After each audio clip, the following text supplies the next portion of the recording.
Good evening, Facebook, YouTube, and Twitter. This is Rich again, back for your third and final video blog of the night for Wednesday, September 9th, 2015, around 7:27 in the evening in Billerica, Massachusetts. Sun's going down. It was another hot and humid day.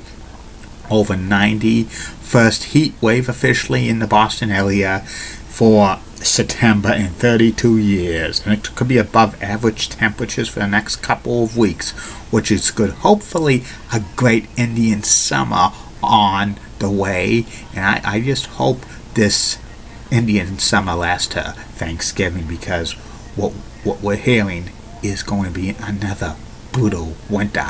Some news to report. Happy National Teddy Bear Day. So hope everybody's getting a teddy bear today, because it's National Teddy Bear Day. I bet Build a Bear was giving away free teddy bears today.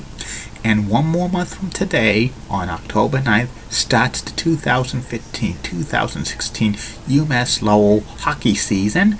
And you could listen to all the games on the UMass Lowell Hockey Radio Network, the flagship stations, ESPN 900 in Nashua, New Hampshire, and an affiliate station is WCAP 980 AM in Lowell. Everybody gets it, and Bob Ellis will be calling the UMass Lowell games like he always does. His famous quote is "Shot score." Hopefully UMass Lowell hockey has a great year this year. United in blue. That's about it on that. My third and final video blog subject of the night is my personality profile. Tonight's personality profile is the principal owner of the Boston Bruins, Jermey Jacobs. Jermey Jacobs has owned black and gold since 1975, and he also owns the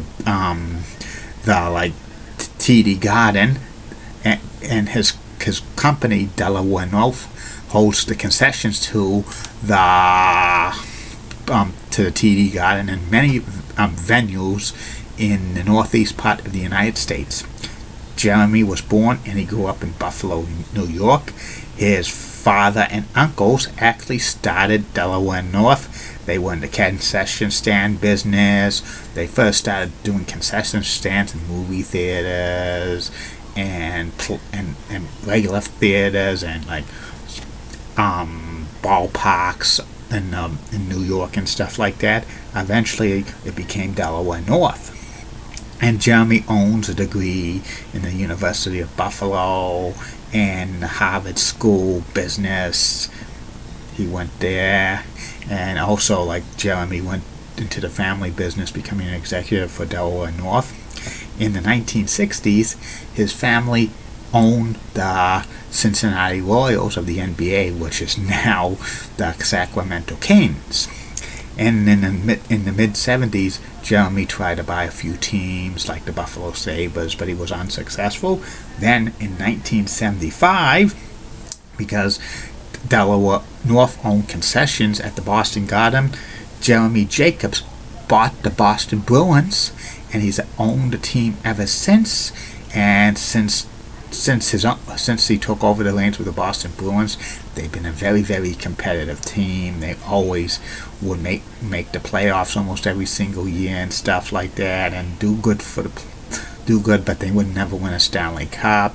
Jermey Jacobs was known for many, many years to keep the Bruins payroll at kind of lower than expected, because he didn't pay top dollar for players for the Bruins and stuff, and a lot of hardcore Bruins fans did not like that and stuff. And in 1995, Jermey Jacobs built the new Boston Garden, which is the TD Garden, right of 8 feet away, for $160 million. He built the TD Garden with his own money and private money, because not 1 cent of the TD Garden was paid for by the taxpayers in Massachusetts, which is pretty good. And he's been part of the NHL board of governors and stuff, a very influential person for the board of governors, which, he's the chairman of the board of governors. And his Delaware North Company employs 55,000 people a year, and they make $3 billion in sales and stuff. And Jeremy's also donates lots and lots of money to charities and schools and sports and medicine and other things. He's also made contributions to several presidential campaigns in the past and stuff like that. And Jeremy Jacob, his real focus is the Boston Bruins and stuff. And he was one of the owners who kind of introduced the salary cap to the NHL and stuff for 2005-2006. Since then, the Bruins have been a team that's been, up to the salary cap and stuff, which is very surprising because before the NHL had the salary cap, he didn't pay players big time money, but now he does and stuff. That the loyal Bruins fan base was patient. And in 2011, they won a Stanley Cup, and Jeremy Jacobs was so happy. He was at the parade cheering the Bruins on and stuff like that. And also, Jeremy Jacobs owns a 20% interest in NESN and stuff like that. And in the past, Jeremy Jacobs was interested in buying the Boston Celtics, but that fell through. The Boston Red Sox, and a couple of times he wanted to buy an NFL team and stuff. There was rumors in the 1990s he was going to buy the Cleveland Browns, the new Cleveland Browns, but he didn't get picked.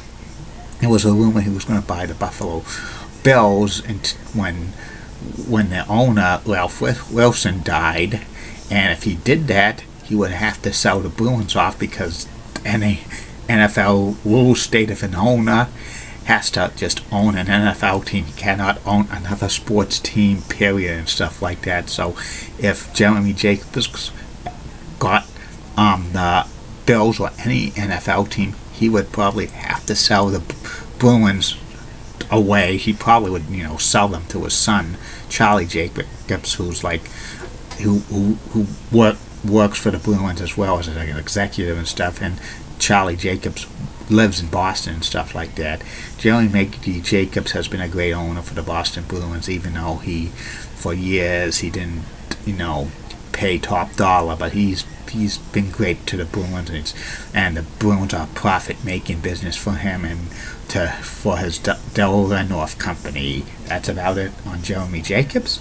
That's about it on these video blogs, Facebook, YouTube, and Twitter. Hope you've been enjoying them. 3 more coming for you tomorrow. First video blog will be about the top 10 greatest college football announcers of all time. Then the second video blog of the day will be about the old WWE TV show Wrestling Spotlight. And the third and final video blog of the night will be about former Bruins and Celtics owner, the late great Walter Brown. Lots of great video blogs are coming in the near future, and that's great. And I might be Skype chatting soon. I might be doing a special video blog soon.